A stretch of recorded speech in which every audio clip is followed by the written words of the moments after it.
ओम शांति। आज 29 जुलाई 2025। बाबा की महावाक्य है, मीठे बच्चे, इस शरीर की वैल्यू तब है जब इसमें आत्मा प्रवेश करे, लेकिन सजावट शरीर की होती, आत्मा की नहीं। प्रश्न है, तुम बच्चों का फर्ज क्या है? तुम्हें कौन सी सेवा करनी है? उत्तर है, तुम्हारा फर्ज है अपने हम जीन्स को नर से नारायण, नारी से लक्ष्मी बनने की युक्ति बताना। तुम्हें अब भारत की सच्ची रूहानी सेवा करनी है। तुम्हें ज्ञान का तीसरा नेत्र मिला है, तो तुम्हारी बुद्धि और चलन बड़ी रिफाइन होनी चाहिए। किसी में मोह जरा भी ना हो। गीत है, नयनहीन को राह दिखाओ। ओम शांति। डबल शांति। तुम बच्चों को रिस्पॉन्ड करना चाहिए। ओम शांति। हमारा स्वधर्म है शांति। तुम अभी शांति के लिए थोड़े ही कहाँ जाएंगे। मनुष्य मन की शांति के लिए साधु संतों के पास भी जाते हैं ना। अब मन बुद्धि तो है आत्मा के ऑर्गन्स। जैसे यह शरीर के ऑर्गन्स है, वैसे मन बुद्धि और चक्षु। अब चक्षु जैसे यह नयन है, वैसे वह नहीं है। कहते हैं, हे प्रभु, नयनहीन को राह बताओ। अब प्रभु व ईश्वर कहने से वह बाप का लव नहीं आता है। बाप से तो बच्चों को वर्षा मिलता है। यहाँ तो तुम बाप के सामने बैठे हो, पढ़ते भी हो। तुमको कौन पढ़ाते हैं? तुम ऐसे नहीं कहेंगे कि परमात्मा व प्रभु पढ़ाते हैं। तुम कहेंगे शिव बाबा पढ़ाते हैं। बाबा अक्षर तो बिल्कुल सिंपल है भी बाप दादा। आत्मा को आत्मा ही कहा जाता है, वैसे वह परम आत्मा है। वह कहते हैं, मैं परम आत्मा यानी परमात्मा तुम्हारा बाप हूँ। फिर मुझ परम आत्मा का ड्रामा अनुसार नाम रखा हुआ है शिव। ड्रामा में सबका नाम भी चाहिए ना। शिव का मंदिर भी है। भक्ति मार्ग वालों ने तो एक के बदले अनेक नाम रख दिए हैं, और फिर ढेर के ढेर मंदिर बनाते रहते हैं। चीज एक ही है। सोमनाथ का मंदिर कितना बड़ा है, कितना सजाते हैं। महलों आदि की भी कितनी सजावट रखते हैं। आत्मा की तो कोई सजावट नहीं है, वैसे परम आत्मा की भी सजावट नहीं है। वह तो बिंदी है। बाकी जो भी सजावट है वह शरीरों की है। बाप कहते हैं, न हमारी सजावट है, न आत्माओं की सजावट है। आत्मा है ही बिंदी। इतनी छोटी बिंदी तो कुछ पाठ बजा ना सके। वह छोटी सी आत्मा शरीर में प्रवेश करती है, तो शरीर की कितने प्रकार की सजावट होती है। मनुष्यों के कितने नाम है। किंग क्वीन की सजावट कैसे होती है। आत्मा तो सिंपल बिंदी है। अभी तुम बच्चों ने यह भी समझा है, आत्मा ही ज्ञान धारण करती है। बाप कहते हैं, मेरे में भी ज्ञान है ना। शरीर में थोड़े ही ज्ञान होता है। मुझ आत्मा में ज्ञान है। मुझे यह शरीर लेना पड़ता है तुम्हें सुनाने के लिए। शरीर बगैर तुम सुन ना सको। अब यह गीत बनाया है, नयनहीन को राह बताओ।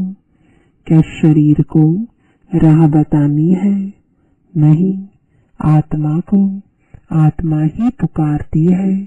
शरीर को तो 2 नेत्र है, 3 तो हो ना सके। तीसरे नेत्र का यहाँ यानी मस्तक में तिलक भी देते हैं। कोई सिर्फ बिंदी मुआफिक देते हैं, कोई लकीर निकालते हैं। बिंदी तो है आत्मा, बाकी ज्ञान का तीसरा नेत्र मिलता है। आत्मा को पहले यह ज्ञान का तीसरा नेत्र नहीं था। कोई भी मनुष्य मात्र को यह ज्ञान नहीं है, इसलिए ज्ञान नेत्रहीन कहा जाता है। बाकी यह आंखें तो सबको है। सारी दुनिया में कोई को यह तीसरा नेत्र नहीं है। तुम हो सर्वोत्तम ब्राह्मण कुल के। तुम जानते हो भक्ति मार्ग और ज्ञान मार्ग में कितना फर्क है। तुम रचता और रचना के आदि मध्य अंत को जानकर चक्रवर्ती राजा बनते हो। जैसे ICS वाले भी बहुत ऊंचा पद पाते हैं, परंतु यहाँ कोई पढ़ाई से MP आदि नहीं बनते हैं। यहाँ तो चुनाव होते हैं, वोट्स पर MP आदि बनते हैं। अभी तुम आत्माओं को बाप की श्रीमत मिलती है, और कोई भी ऐसे नहीं कहेंगे कि हम आत्मा को मत देते हैं। वह तो सब है देह अभिमानी। बाप ही आकर देही अभिमानी बनना सिखलाते हैं। सब है देह अभिमानी। मनुष्य शरीर का कितना भबका रखते हैं। यहाँ तो बाप आत्माओं को ही देखते हैं। शरीर तो विनाशी वर्थ नॉट अ पैनी है। जानवरों की तो फिर भी खाल आदि दिखती है। मनुष्य का शरीर तो कोई काम में नहीं आता। अब बाप आकर वर्थ पाउंड बनाते हैं। तुम बच्चे जानते हो कि अभी हम सो देवता बन रहे हैं, तो यह नशा चढ़ा रहना चाहिए। परंतु यह नशा भी नंबरवार पुरुषार्थ अनुसार रहता है। धन का भी नशा होता है ना। अभी तुम बच्चे बहुत धनवान बनते हो। तुम्हारी बहुत कमाई हो रही है। तुम्हारी महिमा भी अनेक प्रकार की है। तुम फूलों का बगीचा बनाते हो। सतयुग को कहा जाता है गार्डन ऑफ फ्लावर्स। इसका सैपलिंग कब लगता है यह भी किसको पता नहीं। तुमको बाप समझाते हैं, बुलाते भी हैं, हे बागवान आओ। उनको माली नहीं कहेंगे। माली तुम बच्चे हो तो सेंटर संभालते हो। माली अनेक प्रकार के होते हैं, बागवान एक ही है। मुगल गार्डन के माली को पगार भी इतना बड़ा मिलता होगा ना। बगीचा ऐसा सुंदर बनाते हैं जो सब देखने आते हैं। मुगल लोग बहुत शौकीन होते थे। उनकी स्त्री मरी तो ताजमहल बनाया। उनका नाम चला आता है। कितने अच्छे अच्छे यादगार बनाए हैं। तो बाप समझाते हैं मनुष्य की कितनी महिमा होती है। मनुष्य तो मनुष्य ही है। लड़ाई में ढेर के ढेर मनुष्य मरते हैं, फिर क्या करते हैं? घासलेट पेट्रोल डाल खलास कर देते हैं। कोई तो ऐसे ही पड़े रहते हैं, दफन थोड़े ही करते हैं, कुछ भी मान नहीं। तो अब तुम बच्चों को कितना नारायणी नशा चढ़ना चाहिए। यह है विश्व के मालिक बने का नशा। सत्यनारायण की कथा है तो जरूर नारायण ही बनेंगे। आत्मा को ज्ञान का तीसरा नेत्र मिलता है। देने वाला है बाप। तीजरे की कथा भी है। इन सब का अर्थ बाप बैठ समझाते हैं। कथा सुनाने वाले कुछ भी नहीं जानते, अमर कथा भी सुनाते हैं। अब अमरनाथ पर कहाँ दूर दूर जाते हैं, बाप तो यहाँ आकर सुनाते हैं। ऊपर तो सुनाते नहीं है, वहाँ थोड़े ही पार्वती को बैठ अमर कथा सुनाई। यह कथाएं आदि जो बनाई है, यह भी ड्रामा में नोंद है। फिर भी होगा, बाप बैठ तुम बच्चों को भक्ति और ज्ञान का कंट्रास्ट बताते हैं। अभी तुमको ज्ञान का तीसरा नेत्र मिला है। कहते हैं ना, हे प्रभु अंधों को राह बताओ। भक्ति मार्ग में पुकारते हैं, बाप आकर तीसरा नेत्र देते हैं, जिसका कोई को पता नहीं है सिवाय तुम्हारे। ज्ञान का तीसरा नेत्र नहीं है तो कहेंगे चोचा धुंधकारी। आंखें भी कोई की कैसी होती है ना। कोई की बहुत शोभावान आंखें होती है, फिर उस पर इनाम भी मिलता है। फिर नाम रखते हैं मिस इंडिया, मिस फलानी। तुम बच्चों को अब बाप क्या से क्या बनाते हैं, वहाँ तो नेचुरल ब्यूटी रहती है। श्री कृष्ण की इतनी महिमा क्यों है? क्योंकि सबसे जास्ती ब्यूटीफुल बनते हैं। नंबर 1 में कर्मातीत अवस्था को पाते हैं, इसलिए नंबर 1 में गायन है।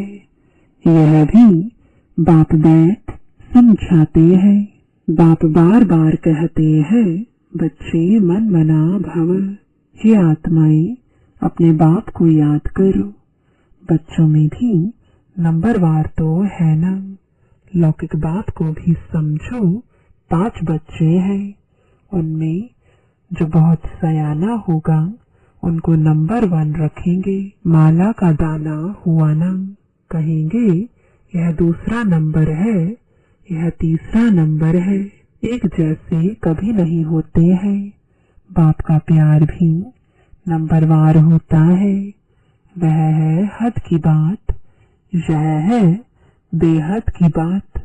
जिन बच्चों को ज्ञान का तीसरा नेत्र मिला है, उनकी बुद्धि और चलन आदि बड़ी रिफाइन होती है।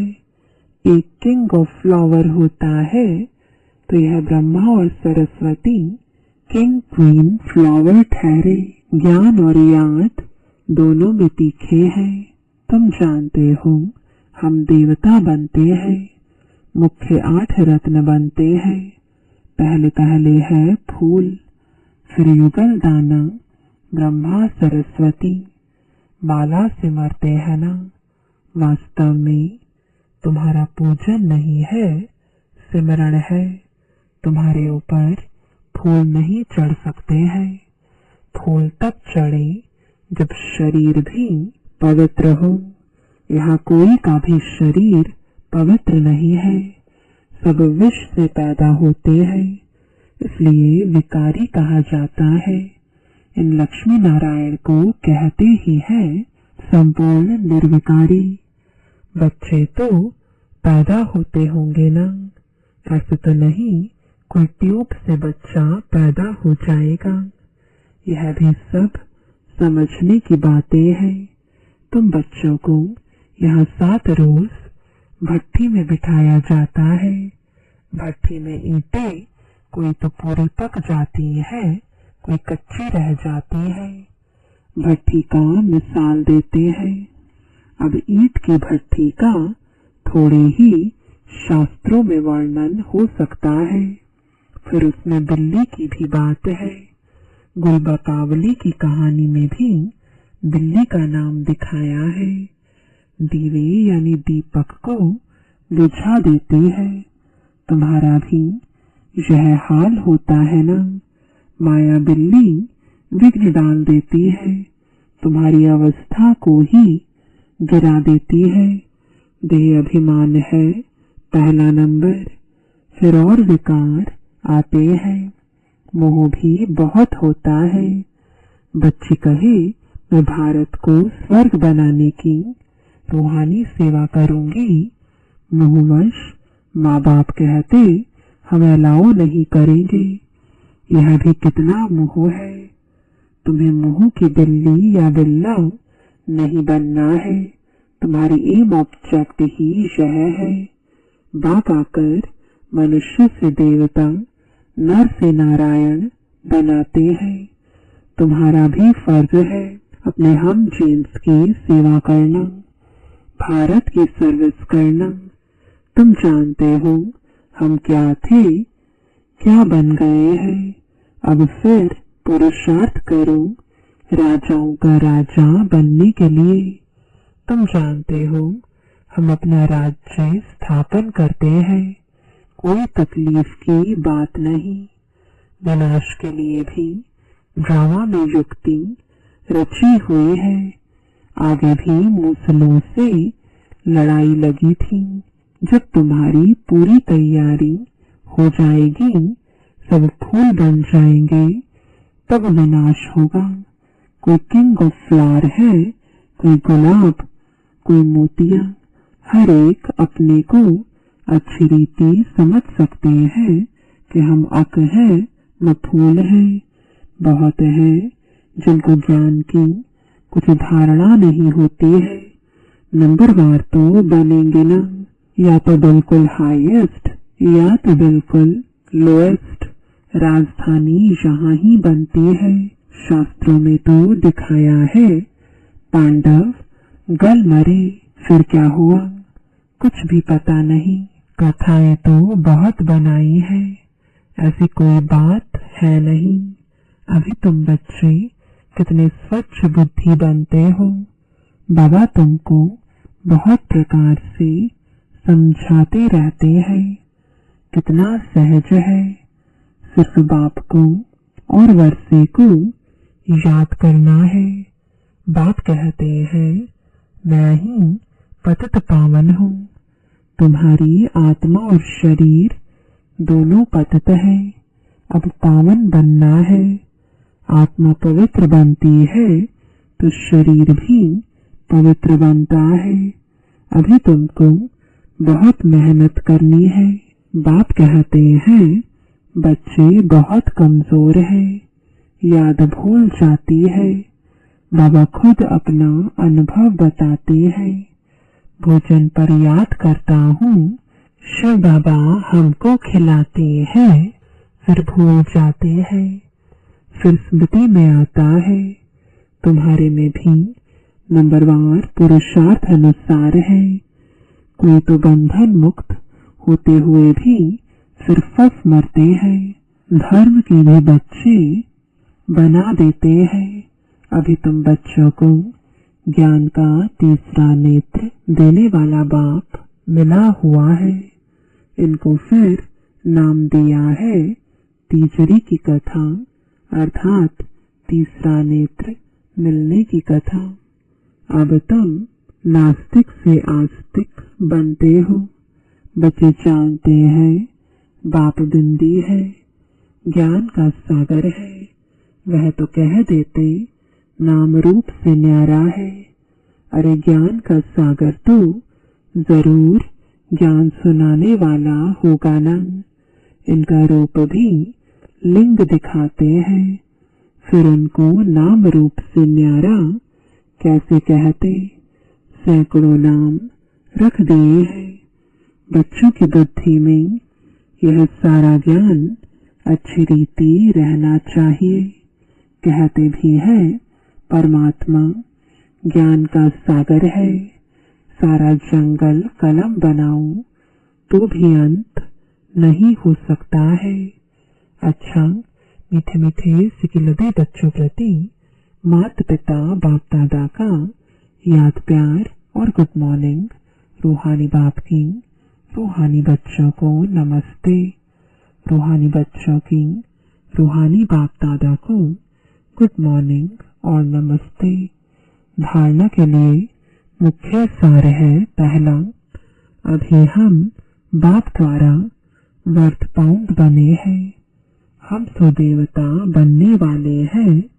इसी नारायणी नशे में रहना है।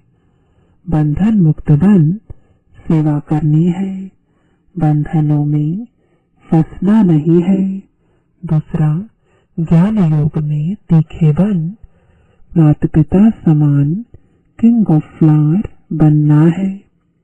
और अपने हम जीन्स की भी सेवा करनी है। वरदान है अपने सर्व खजानों को अन्य आत्माओं की सेवा में लगाकर सहयोगी बनने वाले सहज योगी भव। सहज योगी बनने का साधन है सदा अपने को संकल्प द्वारा, वाणी द्वारा और हर कार्य द्वारा विश्व की सर्वात्माओं के प्रति सेवाधारी समझ सेवा में ही सब कुछ लगाना। जो भी ब्राह्मण जीवन में शक्तियों का, गुणों का, ज्ञान का व श्रेष्ठ कमाई के समय का खजाना बाप द्वारा प्राप्त हुआ है, वह सेवा में लगाओ, अर्थात सहयोगी बनो तो सहज योगी बन ही जाएंगे। लेकिन सहयोगी वही बन सकते हैं जो संपन्न है। सहयोगी बनना अर्थात महादानी बनना।